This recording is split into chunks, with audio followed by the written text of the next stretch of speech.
You work like a dog and we still can't afford a real life.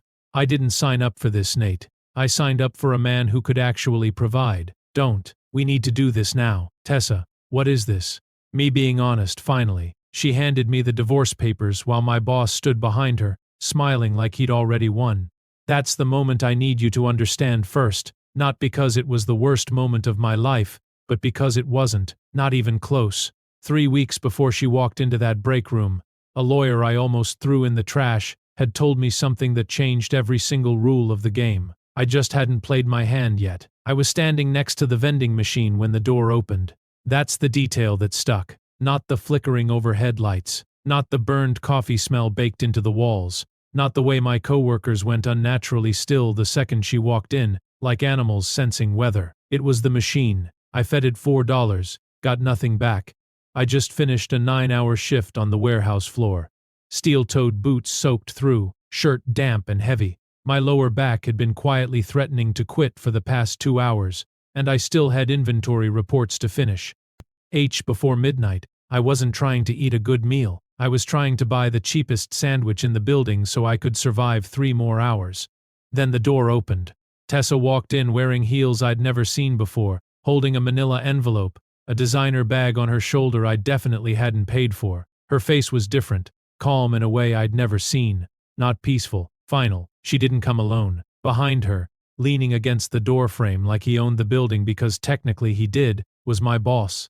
Drew Callahan. 3 years of passive smiles and small humiliations, 3 years of being called buddy in a tone that meant nothing. 3 years of watching him take credit for every number I made happen while I told myself patience was a strategy. He was standing behind my wife. My brain tried to build an explanation, found nothing. "We need to do this now," Tessa said. Flat, clean, the way you'd ask someone to move their car. She slid the envelope across the break room table. I looked down. Petition for dissolution of marriage. I didn't touch it. "Tessa," my voice came out quieter than I expected. "What is this?" She folded her arms. Me being honest finally. That hit harder than should have. Drew said nothing. He just stood there. Expensive watch, pressed shirt, that same expression he wore in every meeting where he knew something you didn't. "I can't keep doing this," she said. "You work constantly and we're still behind on everything. You come home exhausted, smelling like cardboard, talking about overtime like it's some kind of win." She exhaled. "This isn't a life, Nate." The way she said my name sounded like the end of something. "I've been trying," I said. "I know." She glanced back at him. "That's exactly the problem. This is your best." And just like that, every late night she didn't explain, every weekend she wasn't home, every time I'd noticed the distance and told myself I was imagining things, it all clicked into one ugly picture. "You're leaving me for him." She didn't flinch. "I'm leaving because I deserve better. I should have broken something. I should have dragged him out by his collar. I should have done something loud and irreversible. Instead, I stood there and watched her slide her wedding ring off her finger and place it on the table like it was a receipt she was returning. And in the silence, something settled in me, quiet and cold and perfectly clear. I wasn't losing a wife. I was finally seeing who she'd always been. The 3 days that followed were the kind of gray that doesn't have a name. I went to work. I answered emails. I signed off on inventory logs with the same pen I'd used for years. I slept on my side of a bed that felt too wide and too honest. Her closet was half empty, the bathroom shelves stripped clean, except for a cheap hair tie she'd forgotten, and a cracked bottle of lotion she used to complain I could never afford to replace. By the 4th day, the silence started talking back. That's when I opened the letter. It had been sitting under a stack of overdue bills for almost 3 weeks. Thick cream envelope, my full legal name printed across the front in a font that looked expensive. Nathan James Cole III, a name I almost never used, a name that belonged to court documents and death certificates, not to a man buying $4 sandwiches from a machine that kept stealing his money. I'd almost thrown it away twice. The firm's name meant nothing. The return address did, downtown high-rise district, the kind of address where decisions get made about people who will never see the room they're made in. I almost didn't go. Honestly, the only reason I did was because I figured it was connected to old debt. My mother's medical bills had left shadows in places I still hadn't fully mapped. Bad news was the only kind of surprise my life had ever served me without warning. But I went. The office had walnut walls and leather chairs and that particular stillness that money buys. A silver-haired attorney stood when I walked in, actually stood, like my presence meant something. "Mr. Cole," he said, "thank you for coming. I'm Gerald Ashworth." I sat carefully, still in my work boots, still faintly smelling of dust and diesel. "Your uncle passed away approximately 3 weeks ago," he said. I frowned. My uncle? I barely had one. Then a memory surfaced. Dim, 20 years old, a man in a dark suit at my mother's funeral, a firm handshake, a business card, an envelope with $5,000 in it, and a note that said, "Use this well," then nothing for 2 decades. "I barely knew him," I said. Gerald nodded like that was exactly what he expected. "He knew enough about you." He slid a folder across the desk. Inside were account summaries, trust documents, equity schedules, pages of numbers so large they stopped looking regarding. "Al." My eyes kept sliding off the figures like they couldn't find grip. "Your uncle spent 40 years building a private investment portfolio, early technology acquisitions, industrial holdings, board-level equity positions." Gerald's voice stayed even. "At the time of his death, the estate was valued at approximately $470 million. I actually laughed. Not because anything was funny, because it was impossible. "There has to be a mistake." "There isn't. You are his sole heir. 4 days ago my wife had left me in a break room because I wasn't enough. Because I was small, ordinary, stuck. And now a stranger in a tailored suit was telling me I had just inherited more money than I could spend in 4 lifetimes. But it was the next sentence that stopped the room. "Among the inherited assets," Gerald said, tapping a document near the bottom of the stack, "is a controlling equity stake in Meridian Group Holdings." I looked down at the name. I knew it. Every employee at my company knew it. Meridian Group Holdings was the parent company. The one at the top of the organizational chart that nobody in the warehouse ever thought about. The one that owned the building I worked in. The one that owned Drew Callahan's entire career. The one that now belonged to me. Tessa had left a broke warehouse worker. She had no idea she just walked away from the man who owned everything her new husband had ever stood on. I sat very still in that leather chair, and for the first time in days, I didn't feel anything like grief. I didn't move fast. That's what people never understand about this part. If I'd wanted fast, Gerald could have had Drew Callahan escorted from the building before Tessa finished unpacking her things into his spare closet. 1 board meeting.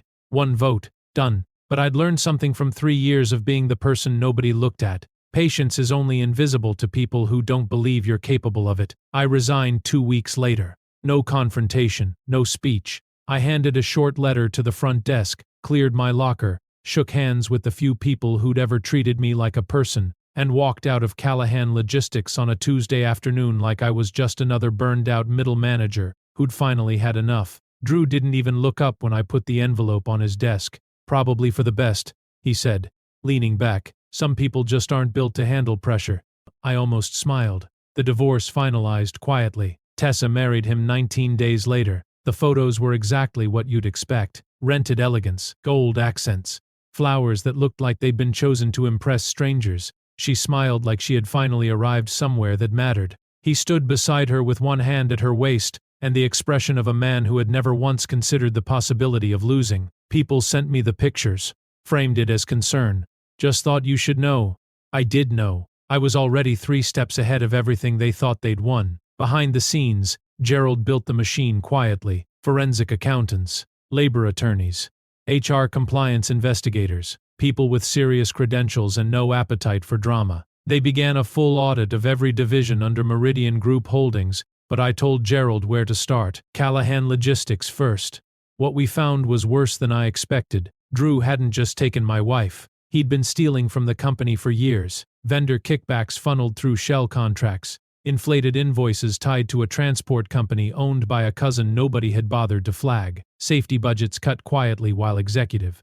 Tithe bonuses increased loudly. Injury reports buried. Overtime records manipulated. 2 harassment complaints settled under seal, and then erased from institutional memory. 1 floor supervisor forced out after refusing to falsify compliance documents, and the workers paid for every single bit of it. Men with compressed discs and busted wrists who kept showing up because rent was due. Women who stayed quiet because speaking up had consequences they'd already watched happen to someone else. People who had done exactly what I'd done, worked hard, stayed patient, believed that if they just kept going, loyalty would eventually matter. I met some of them in person, coffee shops, parking lots. A church office where a woman felt safe enough to finally say the things she'd been holding for 2 years. They told me things they'd never dared put in writing. The retaliation, the threats, the way Drew cultivated fear because fear made people efficient and efficient people didn't ask questions. By the time Tessa posted a beach photo from their honeymoon with the caption, "Finally living the life I deserve," I was reading sworn statements that would dismantle everything she thought she'd married into. Oh, the strange thing was, the more evidence I gathered, the less it felt personal. This had stopped being about a marriage. This was about what men like Drew Callahan did when no one with real power ever looked their direction. And now someone was looking. The morning I went back, it was raining hard, not soft rain, the kind that makes glass towers look colder than they already are. I stood across the street from Meridian Group headquarters in a charcoal suit that still felt unfamiliar across my shoulders and watched people rush through the front doors with umbrellas and coffee, and the casual confidence of people who have never once had to question whether they belong somewhere. 90 days earlier, I'd walked through a loading bay entrance in steel-toed boots. That morning I went through the front. The board meeting was listed simply as ownership transition and strategic review. Gerald had worded it carefully. Nothing in the language raised flags. Drew had no reason to prepare for anything other than a routine quarterly review. When I stepped into the boardroom, most of the seats were filled. 12 board members around a polished table, executives along the wall, assistants near the back, water glasses nobody had touched. And there he was, Drew Callahan, relaxed in his chair, scrolling his phone, expensive jacket draped just right. He glanced up when I entered. The automatic dismissive glance he gave everyone who walked through a door, and then his entire face changed. Confusion first, then recognition, then something that looked very much like fear. Gerald closed the door behind me and cleared his throat. "Ladies and gentlemen, thank you for coming. I'd like to formally introduce Nathan James Cole III, sole heir to the estate of Raymond Cole, and majority-controlling shareholder of Meridian Group Holdings. Effective today, your new chairman." The silence that followed was not polite. Drew pushed back from his chair. "That's not possible.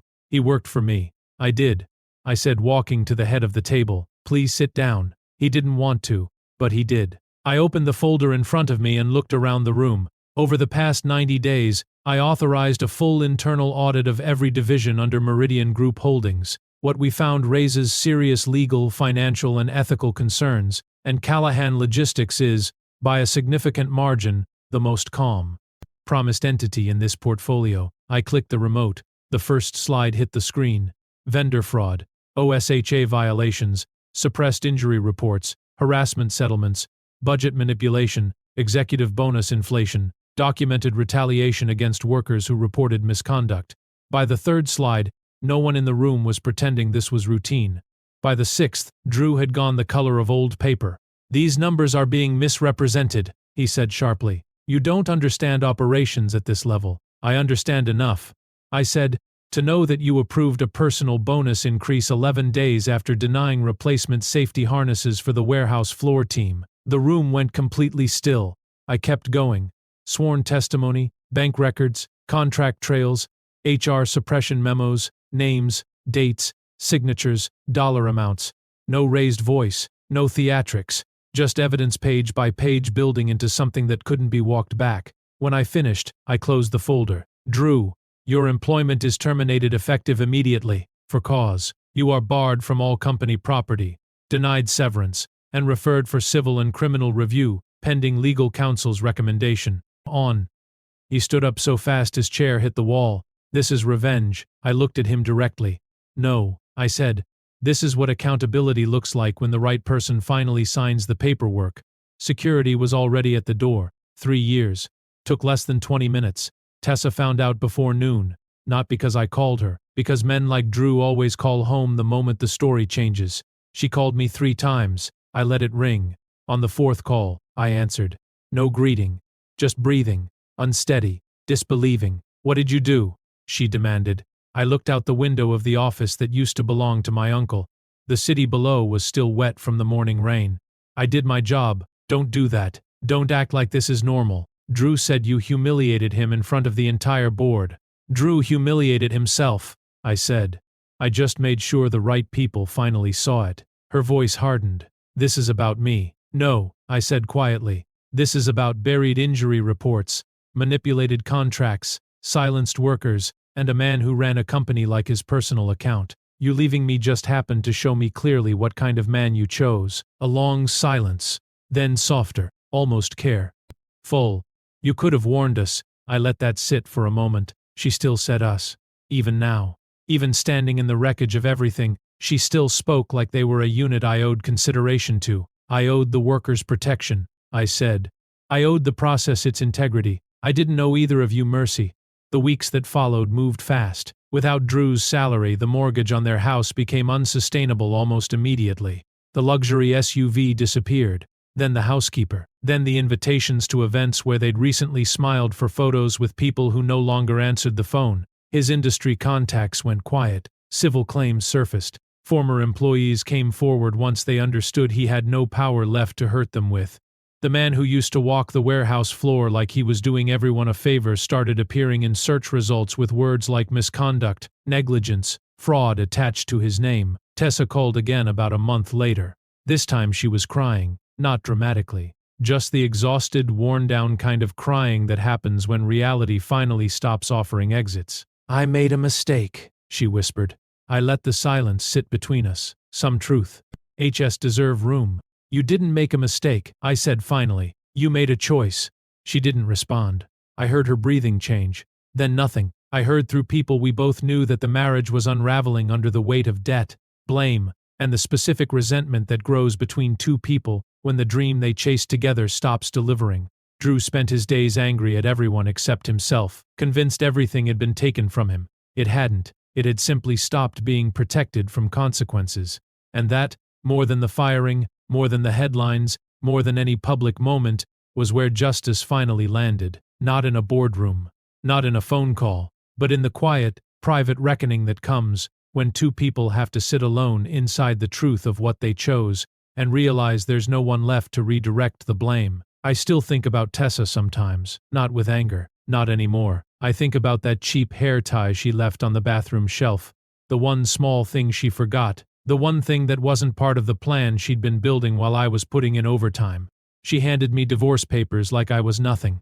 What she didn't know was that the man she called too ordinary, too small, too stuck, that man had already signed documents that owned her entire future. She left before she ever found out who she was actually married to, and by the time she did, it was already too late to matter.